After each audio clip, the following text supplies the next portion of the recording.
Evening, everybody. Welcome to our revision live blast tonight for the Humanistic versus Psychodynamic approach. I'm Lara. This is Anne on the left of the screen. Just encouraging you, tonight is an interactive session, as you all know, so please do pop your answers and questions in the chat box, and we will be interacting with those answers, and any questions that you ask, we will endeavour to make sure we answer them in the session this evening. Please make sure you're following our Instagram account, which is Tutor2 Psych, where we will have updates on our Revision Blast schedule and a multitude of other revision resources for you as well. So we're going to get started. Tonight's sessions are planned to last about 30 minutes.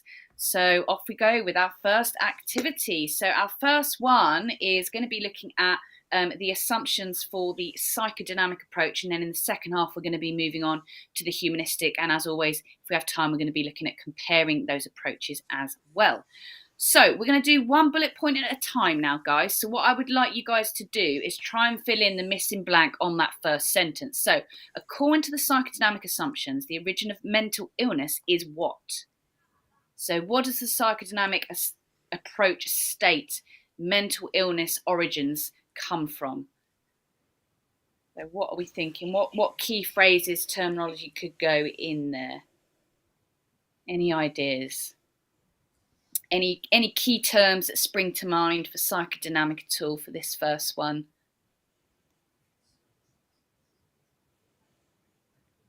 So the origin of mental illness, you know, the biological approach might say is due to genes, for example. What would psychodynamic? That's a really, really good answer, guest. Unconscious. It's not unconscious, but that is definitely a key phrase and a key aspect of the psychodynamic approach, and might be a word that we might be using a little later on, but that isn't the first one. Anybody else got any other phrases that they want to give in the chat box at all? The origin, it's quite a tough one, this first one. The origin of mental illness is what? Any other answers before we reveal? All right, let's give you this one then. So the origin of mental illness is psychological, according to this particular approach. Okay, so psychological. So let's look at our second one. Our behaviour is motivated by what? And there's a bit of a clue in the brackets there at the end. So according to this approach, and Freud even, what is our behaviour motivated by? And again, clue is in the brackets there at the end. We've actually got one of the words in the brackets actually as a bit of a giveaway.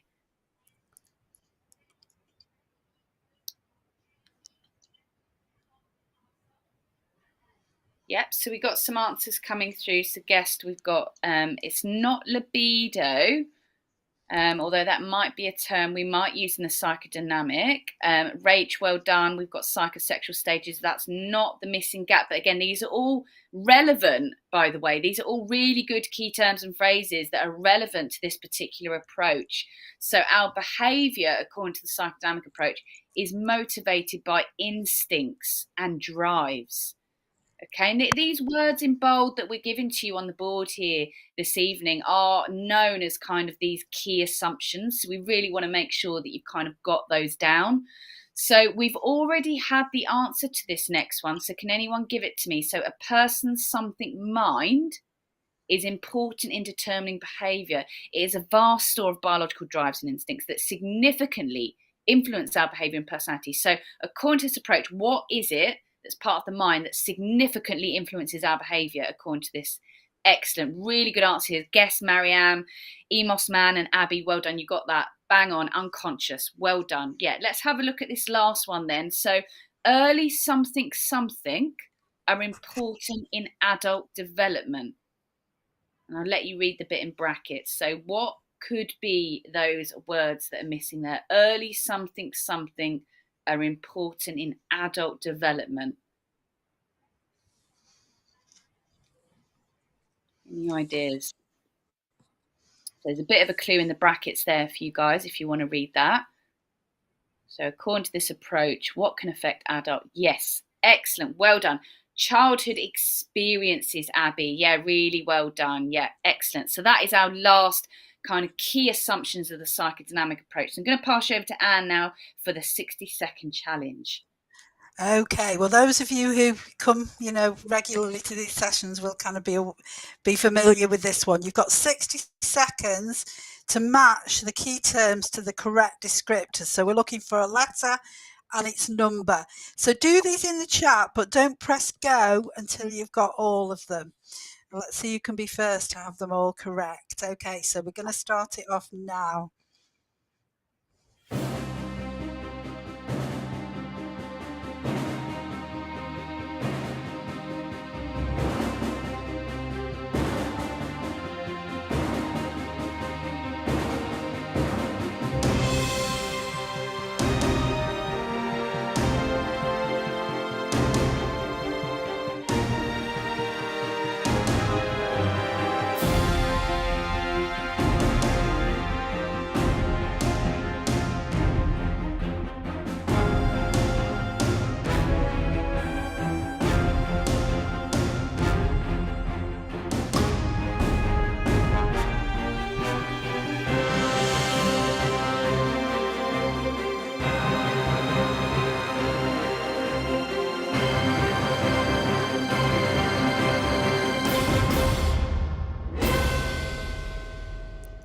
Okay.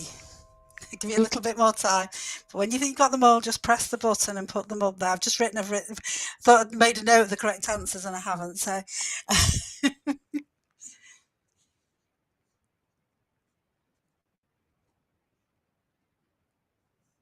okay, let's see who we've got. Let's check Rachel. So I think not quite there. Just got lost in the middle there. Let's have a look at Ave. A4, B3, C5, well done, D2, E1 and F6, well done, Avi there. I think And we Emos got Man got Dest them as all correct well. there Yeah. as well, Oh, Anne. yeah. Up there. Yeah. Sorry, I'm looking at the wrong one. Yeah. Well done. Well done. So, yeah, repression, the way that disturbing thoughts are kept in the unconscious. Oedipus complex, everybody got that one, didn't they? The unconscious mind, Freud said it was responsible for most of our behaviour. Then we've got the superego, that's the internalization of our parental rules and societal rules. And then the defense mechanisms protect the conscious mind. And we've got the libido, which is the sexual drive that's important in development. Okay, so well done. Yes, there's about 3 of you, I think, 4 of you got everything right there. So well done. Okay, so I'll pass back to Laura. Okay, so we've got Give Me Three next. Now, this is really important. Role of the unconscious is in the specification wording. Now, if you're wondering what that actually means, it's almost like asking, what is the function? What's the job of the unconscious? Okay, so you've got until the timer stops for this, and I want 3 roles of the unconscious, okay, from you all. Time starts now.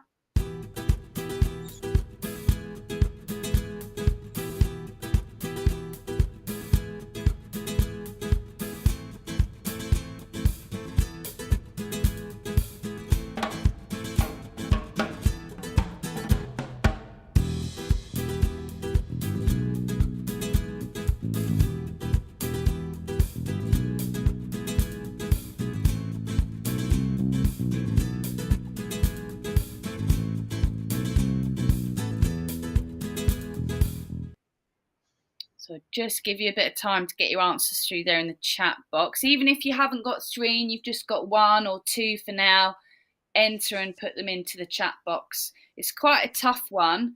Okay, so we've got an answer here from Marianne. Determines our behaviour from internalised childhood experiences. Yeah, to protect from traumatic events. Good. Contains repressed ideas and memories. So remember, what we don't want to do is we don't want to be describing what the unconscious is. We want to be stating what the role is, what its job is, which some of you have done there really, really well. So let's have a look at our 3 roles of the unconscious for our answers here this evening. So our first one, we've got to keep traumatic and unpleasant memories inaccessible. Okay, so that's one job of the unconscious. The second one is to influence our behaviour more than the conscious mind. According to this approach from Freud, the unconscious influences our behaviour more than the conscious mind. And our last one there, number 3, to contain the drives and instincts to motivate behaviour.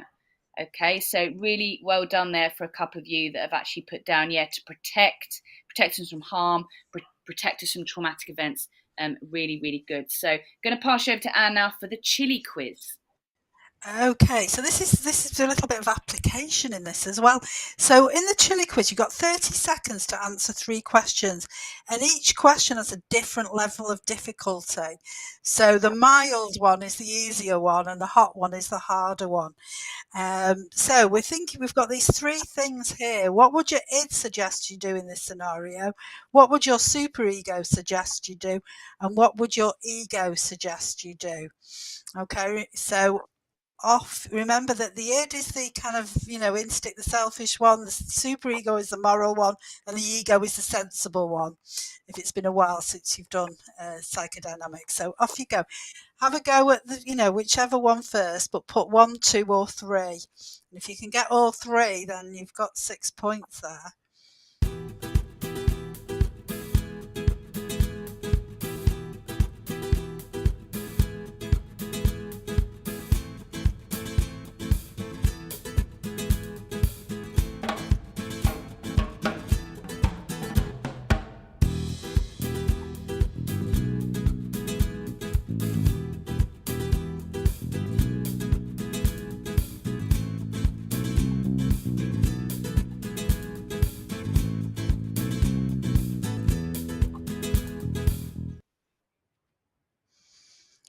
Okay, so let's have a go. How about number 1? If we start with number 1, what would your id suggest that you do? Oh, here we go, Rach. Id, yeah. So we've got, yeah, the id is saying, yeah, it is suggest that, I like leave work early. Yeah. So what the hell, I'm not doing that, I'm going now. Yeah, so we've all got the id. Superego, yeah, this is the kind of very moral, punishing you if you're feeling guilty. So definitely punish you if you leave early. So you're going to stay, and you're probably going to stay for quite a long time, aren't you? As Abby's put there. And ego, we'll stay for a little bit. Yeah, half an hour later, well done, Abby. That's exactly what we said there. So yeah, it'd go home, so you can't. Spicy, the superego, yeah. I could feel guilty saying no, I better stay. So they probably stay longer, wouldn't they, than the ego, which is kind of the sensible one, the in the middle. Okay, so well done there. Well done with that little bit of application. Okay, so back to Laura. Okay, so we've got 4 multiple choice questions here now, guys, and this is going to be focused on the psychosexual stages. Okay, so number 1, we've got, what psychosexual stage would someone be stuck at if they bite their nails as an adult, according to Freud? A, B, C, or D?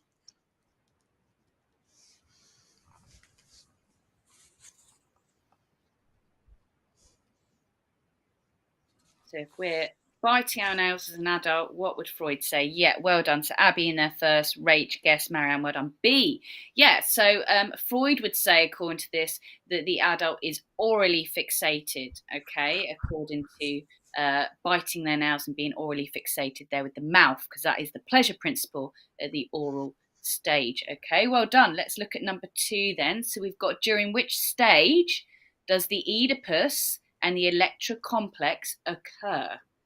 A, B, C, or D?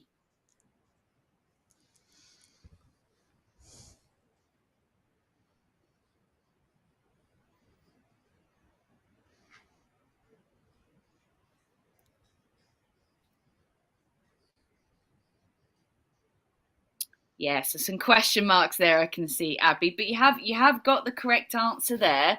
It is the phallic stage, and just to remind you, obviously, this is 3 to 6 years of age where this stage actually occurs, and the focus here is on the genitals. And the major conflict here are these complexes, basically the Oedipus and Electra complex. So well done for recognising it was B, guys. Well done. So number 3 then, we've got a personality type that hates mess, is obsessively tidy, punctual, and respectful of authority, is said to be a fixation at which stage?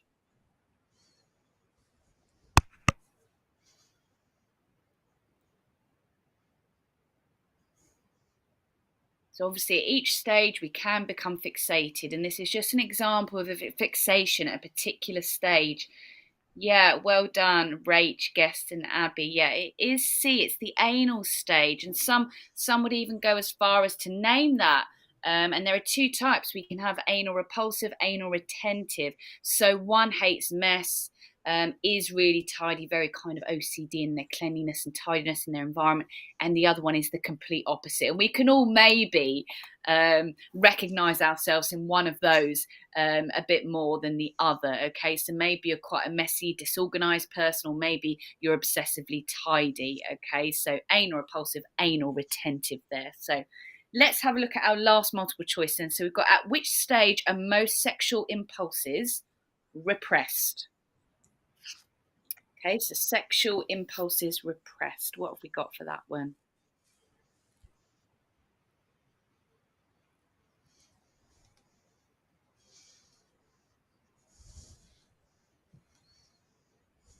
Yeah, hard to see who was first there. So I think, Guest, you were in there first with B, and then Rach, Abby, and Emos Man that followed. Yeah, so the correct answer here is latency stage. Okay, so quite right, at this particular stage, 6 to 12 years, sexual impulses are repressed, okay, with the consequence that children are unable to remember much of their early experiences, basically, is what this stage is saying. Okay, so really well done on the answers. I think most of you got all of those correct, so really well done. So I'm going to pass you over to Anne now for the 10-second countdown.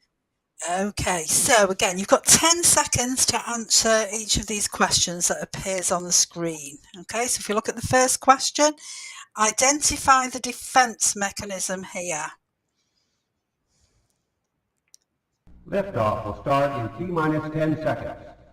10, 9, 8, 7, 6, 5, 4, 3, 2, 1. We have ignition.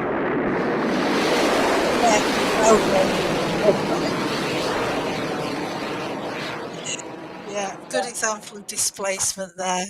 Yeah, she can't really take out her anger on the policeman who stopped her, so she takes it out on the car door. I think we've probably all been guilty of displacement at some point, taking it out on something, hopefully other than other than the true source of our crossness. Okay, so have a go at this one then. Okay, off you go. 10 seconds. Liftoff will start in T-minus 10 seconds. 10, 9, 8, 7, 6, 5, 4, 3, 2, 1. We have ignition.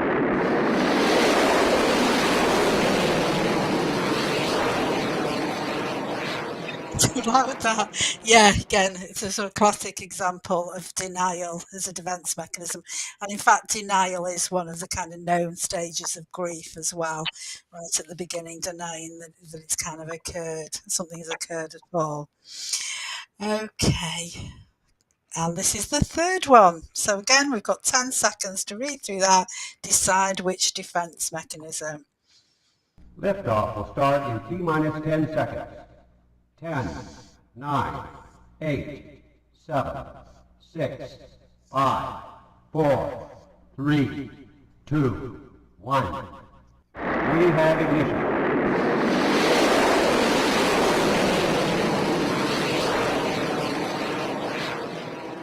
Yes, well done. Well done. You're good at these.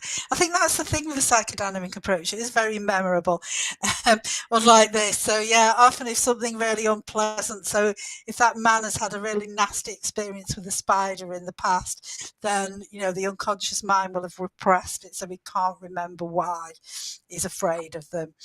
He just is. Okay, that's lovely. So back over to Laura. I was just going to say on that note, Anne, another thing that I just thought of there is like one of the things with phobias and the, when we're explaining phobias in psychopathology is coming from a behaviourist stance. One of the evaluation points that you can think about incorporating there is that psychodynamic explanation is an alternative view basically as to how phobias develop. So it's just a nice little link up there with another topic if you want. Yeah, because we often don't know why we're scared of something, do we? But we are. Yeah. All right, so the big reveal, guys. So you're going to try and work out as quick as you can with this one before I reveal all the clues, or before Laura does anyway. Can you work out what is hidden behind the question mark before all the clues are revealed? So let's go with the first one. So again, just guesswork it might be to start with. So this approach rejects the scientific method. All right, let's go to the second one, because I'm not sure anyone's going to get it with the first, unless it's a real guess. Emphasis is on both nature and nurture for this approach. All right, let's go to the third one then. Belief that humans are born with a desire to direct their own lives. That's a big giveaway. Oh, we've got some answers. Okay, guessed in there first with the humanistic, then Emos Man and Mariam. Let's have a reveal of 4 and 5 and see if you've got the correct answers. You've got developed by Carl Rogers and Abraham Maslow. And lastly, big emphasis on free will. And yes, of course, you guys are correct. It is the humanistic approach. Really well done. Excellent. Okay, pass you over to Anne now. Yeah, often I think the humanistic approach is the one that students find it harder to kind of remember and write about. And I think sometimes it's just there's less kind of things, I think, to hang on to it. But things that you can think of, if the assumptions of it is positive psychology. The opposite to kind of Freud's psychodynamic approach, because it's kind of focusing on the good things rather than the bad things, and it emphasizes humans' conscious experience and our personal responsibility for our behavior. It focuses on our potential and everybody's potential to become their whole selves, and very much stresses the importance of personal growth and self-actualization, striving to be the best that we can. And the fundamental belief is that people are innately good, and that mental and social problems result from kind of deviations from this natural tendency for whatever reason. Okay, so that, that's, and that also shows you some ways that you can compare with other approaches as well, which we'll come on to.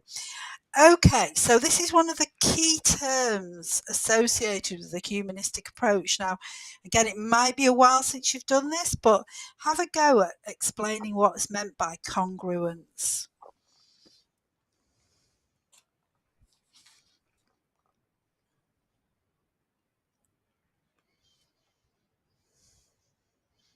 It's a key term. It's on the spec. It is something that you could be asked to describe or outline or explain. Well done. Well done. The three of you just come right in there. Yep. Fantastic. Yeah. Yes, it's the idea that of them being, I'm not saying they won't be exactly the same, but them being very similar or very consistent with each other. Term first introduced by Carl Rogers, but yeah, this idea that the person's ideal self and their actual self are very similar to each other, and that the bigger the gap, the greater the incongruence, and the greater the kind of problems that can lead to. So well done, because I think the humanistic approach for me is the one that is often more difficult to explain. Okay, so back to Laura. Okay, so we've got a 3, 2, 1 here, and there are going to be 3 questions. One of them you're going to have to give one thing, the other one 2 things, and the other one 3 things. You'll see in a moment, but you're going to basically have 2 minutes to answer these questions. So the first one at the top suggests 3 examples of physiological needs according to Maslow's hierarchy of needs. Number 2, identify 2 other elements of the self-concept other than self-worth according to Rogers. And number 1, suggest 1 reason why humanism is culturally biased. Okay, so you've got 2 minutes, guys, to try and answer as many of those as you can. 5, 4, 3, 2, 1.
1.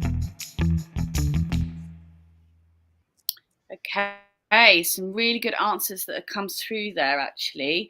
I think number 2 was a bit of a shaky one. I think there is a couple of good answers there in the chat box, but let's have a look at number 3. So number 3 is probably the easiest one out of all of these. So we've got 3 examples of physiological needs: food, air, sleep. So these are really our most basic needs, if you like, in order to just physically, if you like, survive in life. So well done, those of you that got those. I think Guest you got in there maybe first with that one, and Marianne. And then for number 2, obviously, we had identified 2 elements of the self-concept other than self-worth. And I think Emos Man, you've got this one, so self-image and our ideal self as well. And these kind of how we think about ourselves, if you like, and our ideal self, okay, if they're kind of not married up and there's quite a disparity between them, we're said to be quite incongruent. So all of these terms and these phrases and these key concepts here in the humanistic approach do link together, okay? So then we've got number 1, which was our suggest one reason why humanism is culturally biased. And I think we had an answer here. So Mariam, you said that humanistic research primarily done on American participants, which you're right in saying that as well. Star, you've got individualistic cultures emphasize on fulfilling your own potential and personal growth. Yeah, whereas what would we say with collectivists are not so on about their kind of own individual personal growth. It's more about a collective, isn't it? And that's kind of the answer we've got here. So some cultures actually strive for cultural actualization rather than this self-actualization, which is what the humanistic approach states. Okay, so really well done, guys, for giving that a good go on those answers. So I'll pass you back over to Anne now. Okay, so just kind of do this quite quickly because I'm aware we are coming to the end. So something that you can be asked to do is to compare approaches. So it's very important that you understand the command words, what approach you're being asked to outline, what approach you're being asked to evaluate, what approach you're being asked to compare. When you're asked to compare 2 things, that's your AO3, and it involves identifying and then kind of explaining the similarities and differences between 2 or more approaches. And to help you do this, you can kind of utilize your issues and debates. You can also think about scientific credibility, how they can be applied, the methodology used, the sorts of participants. So there's different ways that you can compare them. If we have a little quick think about this question that I'm just waiting for. Yeah. So imagine you got the question, outline and evaluate the humanistic approach. In your discussion, make comparisons with at least one other approach in psychology for 16 marks. So your description, your outline, your 6 marks is for outlining the humanistic approach. So that's what you'd need to do first. And then in your discussion, in your evaluation of the humanistic approach, that's where you need to bring in some comparisons. Here, it's left open to you which other approaches you can compare it to. Sometimes you might be directed towards a particular approach or approaches. So you begin your 6 marks and outline the key features of the humanistic approach, some of the things that we've been talking about there. Then you can get into thinking about, well, what are the weaknesses of the humanistic approach and how does this compare to other things?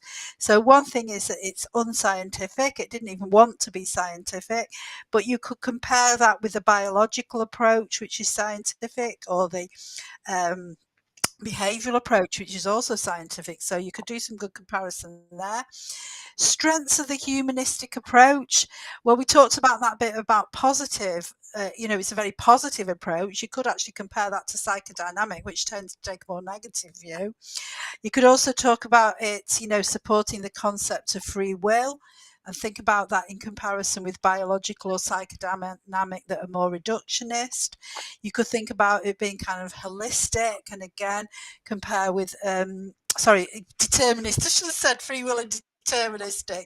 Or you could also think about being very holistic, and again, compare with the biological or cognitive that are more reductionist.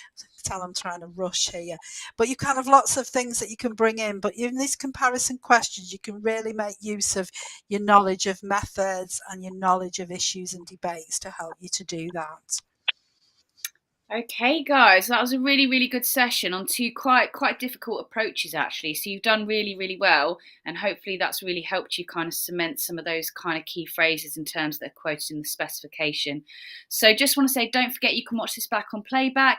Next Tuesday, we are going to be doing a paper one big revision blast review, okay, so on all 4 topics. So yeah, definitely hopefully see you all at next Tuesday's one. Otherwise, it's goodbye for this evening, and we'll see you next week. Bye.